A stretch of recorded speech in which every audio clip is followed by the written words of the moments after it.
በ21ኛው ክፍለ ዘመን አጋማሽ ላይ የዓለምን ታሪክ ለዘላለም የቀየረ አንድ ሚስጥራዊ ቋንቋ ተወለደ። እሱም የኮምፒውተር እውቀት ወይም ኮዲንግ ነው። በዜሮና በአንድ ቁጥሮች መካከል የተፈጠረው ይህ ጥበብ ዓለምን ወደ ፈጣን የዲጂታል ምህዋር አስገባት። የዲጂታል ኢትዮጵያ 2025 ስትራቴጂ ተነድፎ ስትራቴጂውን እየተገበር ነበር። ያ ስትራቴጂ ካያቸው ነገሮች ውስጥ አንዱ ዓለማችን አሁን በከፍተኛ ለውጥ ውስጥ ትገኛለች። ይሄ ለውጥ ደግሞ የሚንቀሳቀሰው በዲጂታል ቴክኖሎጂው ነው።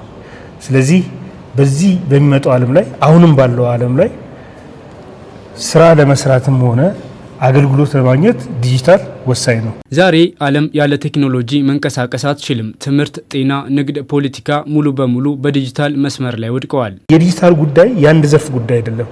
በሕክምና ልንወስደው፣ በኢነርጂ ዘርፍ፣ በትምህርት ዘርፍ፣ በቱሪዝም፣ በኢንዱስትሪ ዲጂታል የማይነካው የለም። ታዲያ ይህንን የቴክኖሎጂ ማዕበል በወቅቱ ያልተረዳችና ዜጎቿን ያላዘጋጀች ሀገር በ21ኛው ክፍለ ዘመን የኢኮኖሚ ቅኝ ተገዥ መሆኗ የማይቀር ሀቅ ነው። በዚህ የታሪክ አጋጣሚ ነው እንግዲህ የነገውን ዓለም ለመቆጣጠር በሚሊዮን የሚቆጠሩ ወጣቶችን የሚያሰለጥኑ የኮደርስ ኢኒሼቲቭ ሀገራዊ ንቅናቄዎች የተወለዱት። ወጣቶች በቤታቸው ሆነው በነፃ የሚማሩት ይህ የኮደርስ ስልጠና በዓለም አቀፉ ገበያ ምን ያህል ዋጋ አለው? እውነታው ብዙዎችን ያስደነግጣል። በአሜሪካና በአውሮፓ ህብረት አንድ ወጣት የዳታ ሳይንስ፣ አርቲፊሻል ኢንተለጀንስ ወይም የዌብሳይት ልማት ስልጠናዎችን በጥራት ተምሮ ለመውጣት ከ5000 እስከ 15000 የአሜሪካን ዶላር በክፍያ መልክ ማውጣት አለበት። እስከዛሬ እነዚህ አይነት ትምህርቶች with paid subscription የተለያዩ ፕላትፎርሞች ላይ በጣም ውድ በሆነ ፕራይስ ነው።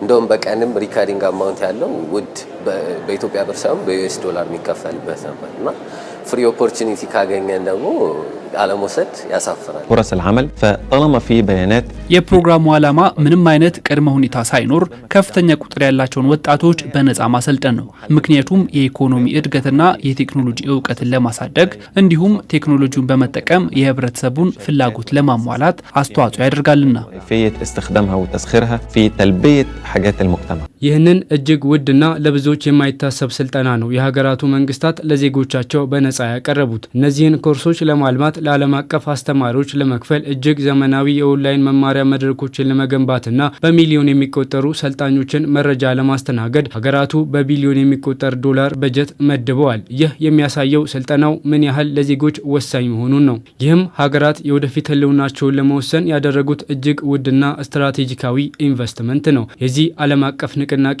አንዷ ሀገር የተባበሩት አረብ ኤሚሬቶች ናት። በነዳጅ ሀብት የበለጸገችው ይህች ሀገር ነገር ግን አንድ የረጅም ጊዜ ስጋት ነበራት። ነዳጅ ቢያልቅስ የሚል ነበር። ለዚህ ጥያቄ የሀገሪቱ መሪዎች የሰጡት ምላሽ በእውቀትና በቴክኖሎጂ ላይ የተመሰረተ ኢኮኖሚ መገንባት የሚል ነበር። በአውሮፓውያኑ ዘመን አቆጣጠር በ2017 የተባበሩት አረብ ኤሚሬቶች የ1 ሚሊዮን አረብ ኮደርስ የተሰኘውን ፕሮጀክት በይፋ ጀመረች።